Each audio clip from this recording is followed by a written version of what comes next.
Je dis oui, c'est mon vélo de cadet. Et il me dit, je te le donne. Non, il est à toi, donc je vois pas pourquoi. Il dit, si tu le prends pas, il va à la ferraille. J'ai ouvert le coffre, je l'ai mis dedans et je l'ai toujours. Et c'est un souvenir fantastique. C'est pas le tout premier vélo, c'est le premier vélo quand j'étais cadet, donc c'est mon frère qui l'a acheté pour faire la compétition, et puis il a fait une course et il a trouvé que c'était trop dur, donc il me l'a revendu.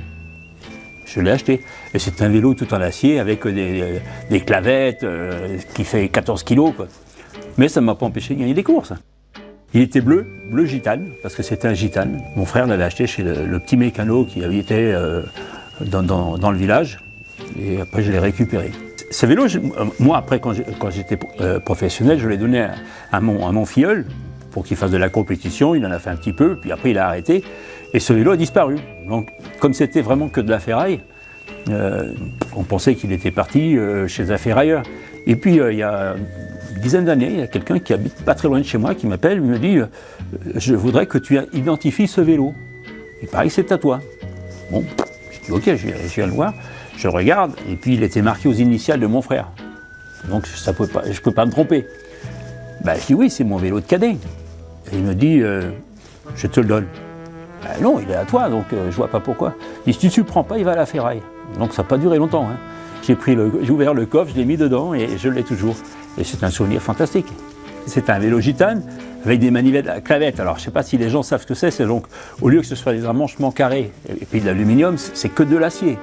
C'est très très lourd et il y a une petite clavette pour tenir les manivelles. Alors ça n'existe plus maintenant, la technologie a beaucoup changé. La potence était quand même en aluminium. Les manettes de dérailleur qui étaient au ras du cadre, ils étaient tellement longs que ça dépassait ma main. On pourrait dire que c'est plutôt une charrue maintenant plutôt qu'une Rolls-Royce. Il est à la maison avec un certain nombre de vélos que j'ai gardé quand j'étais compétiteur, comme un vélo de piste, et puis d'autres que j'ai retrouvés un peu par hasard.